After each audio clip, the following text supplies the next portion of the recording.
भारत में समय समय पर महापुरुष पैदा हुए हैं और भारत के सभी प्रांतों में महापुरुष पैदा हुए हैं।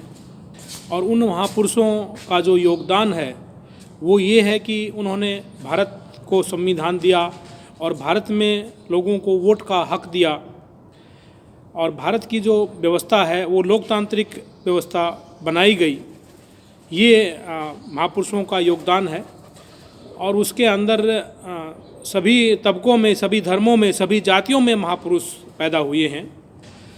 अगर उसको मोटे रूप से देखा जाए तो हम ये कह सकते हैं कि भारत के महापुरुषों ने इस देश की व्यवस्था को सुधारने के लिए हमको लोकतांत्रिक हथियार दिए हैं और उस लोकतांत्रिक हथियारों के अंदर वोट का हक आता है।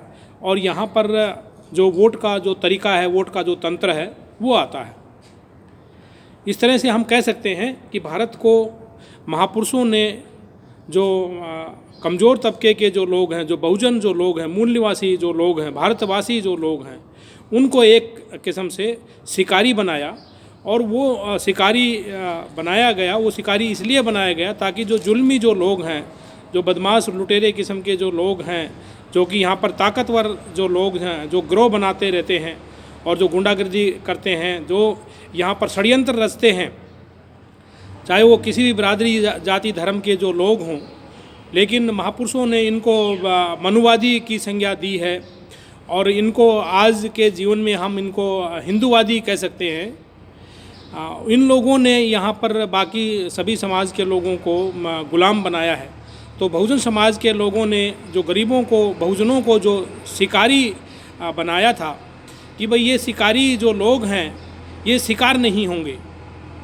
मूल निवासी बहुजन समाज के जो लोग हैं हिंदूवादी मनुवादियों के शिकार नहीं होंगे। और अब ये लोकतांत्रिक जो तंत्र हमने दे दिया है, इससे ये उनका शिकार करेंगे। जो लोग संख्या में ज़्यादा होंगे उनका राजपाट आ जाएगा। लेकिन ऐसा नहीं हुआ। हम देखते हैं कि भाई आज भारत के अंदर बड़ी बड़ी रैलियां हो रही हैं। बैकवर्ड क्लास के लोग रैली कर रहे हैं, शेड्यूल कास्ट के लोग रैलियां कर रहे हैं, मूल निवासी बहुजन समाज के जो सभी तबके जो हैं बड़ी बड़ी रैलियां कर रहे हैं। लेकिन वो रैलियां करने के बावजूद वो जो है सत्ता में आ नहीं पा रहे हैं, वो सत्तासीन नहीं हो रहे हैं, वो सत्ता की जो कुर्सी है उसके ऊपर बैठ नहीं पा रहे हैं। और वो सत्ता की कुर्सी पर बैठना तो दूर, वो जो यहाँ पर जो जुल्मी जो लोग हैं, जो कम संख्यक लोग हैं, जो अल्पजन जो लोग हैं, मनुवादी हिंदुवादी लोग हैं, उनकी कुर्सियों को हिला भी नहीं पा रहे हैं। तो हमको इस चीज़ पे चिंतन करना होगा कि भाई बहुत बड़ी रैली और ईवीएम खाली, कि यहाँ पर बहुजन समाज की रैली बड़ी हो रही है लेकिन साथ साथ में खिली भी हो रही है। यहाँ के जो रोड शो करने वाली जो राजनीतिक पार्टियाँ हैं, रोड शो करने वाले जो नेता हैं, वो मौज कर रहे हैं। मतलब रोड शो मौज शो हो रहा है और बहुत बड़ी जो रैली है उसकी खिल्ली उड़ रही है। तो ऐसा क्यों हो रहा है, इस बात पे चिंतन करना बहुत ज़रूरी है। और समाज में जो बुद्धिजीवी जो लोग हैं, जो यहाँ पर मेरिटोरियस जो लोग हैं, इंटेलिजेंट जो लोग हैं, जिन लोगों ने इस देश की व्यवस्था को आगे ले जाने का जिम्मा लिया है, जिनके ऊपर जिम्मा है, चाहे वो अधिकारी वर्ग के लोग हों, चाहे वो आईएएस ऑफिसर हों, आईपीएस ऑफिसर हों, या समाज के लेखक हो, चिंतक हो, बुद्धिजीवी हों, पत्रकार हों, उनको ये देखना है कि ये क्या हो रहा है भारत के अंदर। कि भारत का जो लोकतांत्रिक जो व्यवस्था है वो तो यहाँ पर गरीब लोगों को शिकारी बनाती है ताकि वो यहाँ पर जो यहाँ के गिरोह हैं, गुंडों के गिरोह हैं, यहाँ पर मनुवादी हिंदूवादियों के जो गिरोह हैं, जो कि भगवान देवता की आड़ में लोगों के शिकार करते रहे हैं, वो शिकारी अब शिकार नहीं होंगे। लेकिन हो यही रहा है कि यहाँ पर जो अल्पजन जो लोग हैं वो शिकारी बन गए हैं। जो बहुजन लोग जो शिकारी जो वोट के माध्यम से और जो बैलेट के माध्यम से जो महापुरुषों ने बनाए थे, जो संविधान निर्माताओं ने जो गरीबों को जो शिकारी बनाया था कि अब ये अल्पजन लोगों के शिकार नहीं होंगे, बदमाशों के शिकार नहीं होंगे, इनका भी राजपाट होगा और ये भी शासन सत्ता में आएंगे, तो वो आज नहीं हो रहा है। तो इसके ऊपर बहुत गहरी चिंतन करने की ज़रूरत है।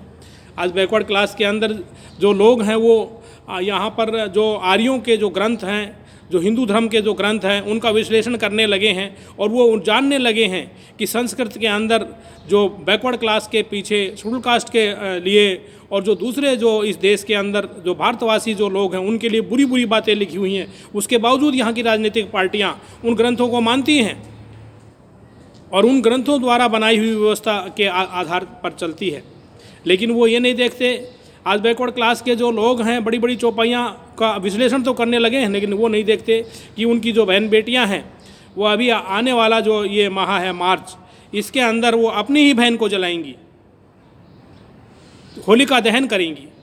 तो वो अपनी बहन बेटियों को ये नहीं सिखा पाए हैं भाई होलिका दहन नहीं करनी है, इस देश के अंदर उस तंत्र का दहन करना है, जो उस हथियार का दहन करना है जिस हथियार से ये लोग शिकारी का शिकार कर रहे हैं। शिकारी खुद शिकार हो रहा है और वो है ईवीएम। ईवीएम का दहन करना ज़रूरी है। ईवीएम की जब होली जलेगी और यहाँ बैलेट से जब चुनाव होएगा तो जो शिकारी जो है वो शिकार नहीं कर पाएगा, और जो बहुजन समाज, मूल निवासी बहुजन समाज के जो अल्पजन जो लोग हैं वो इस देश के अंदर शासन सत्ता में बैठ जाएंगे। इसलिए ज़रूरी है अपनी बहन बेटियों को जो गोबर के जो बिड़कुल्ले बनाती हैं और जो होलिका के जो पुतले बनाती है और होलिका को जलाती है, वो अपनी ही बहन को जलाती है। जो हिरण्यकश्यप जो यहाँ के स्थानीय जो राजा थे, कश्यप समाज के जो राजा थे, उसी की बेटी को जलाने का काम करते हैं, क्योंकि आर्यों ने उनको सिखा दिया है कि भाई होलिका जो थी वो विलन थी, जबकि होलिका विलन नहीं थी। विलन तो यहाँ विचार होता है कि यहाँ पर लोगों को गुमराह कर दिया जाता है और उनके अंदर बुराइयाँ भर दी जाती है, बुरी बुरी बातें उनके अंदर सिखा दी जाती है। आपस में जो मेल जोल है, भाईचारा है, उसको तोड़ने की बातें सिखाई दी जाती हैं। जाति विशेष के जो लोग हैं वो जाति विशेष के लोगों को परेशान करें और उनको तंग करें, इस तरह की जो बातें सिखा दी जाती है, चाहे वो ग्रंथों के माध्यम से सिखाई जाती हों, चाहे वो रोज़मर्रा की ज़िंदगी के अंदर व्यवहार से सिखाई जाती हों, और इस तरह की जो घिनौनी जो राजनीति है वो सिखाई जाती हो। तो स्वामी प्रसाद मौर्य और यहाँ जो दूसरे जो लोग हैं, जो बिहार के जो शिक्षा मंत्री हैं और आज़ाद समाज पार्टी के जो अध्यक्ष है चंद्रशेखर रावण, इन सब को ये देखने की ज़रूरत है भाई अपनी बहन बेटियों को जो होली के अंदर जो होलिका को जलाने के जो बिड़कुल्ले बनाते हैं या गोबर के और दूसरे उनके जो होलिका के पुतले बनाते हैं उसको जलाते हैं, इसकी बजाय उनको ईवीएम के पुतले बना करके जलाने होंगे। चारों तरफ से ईवीएम जलनी चाहिए, वरना फिर बहन कुमारी मायावती ने जो स्टेटमेंट दिया है कि भाई हम लोगों को ईवीएम ने हरा दिया, वो स्टेटमेंट दोबारा ना देनी पड़े।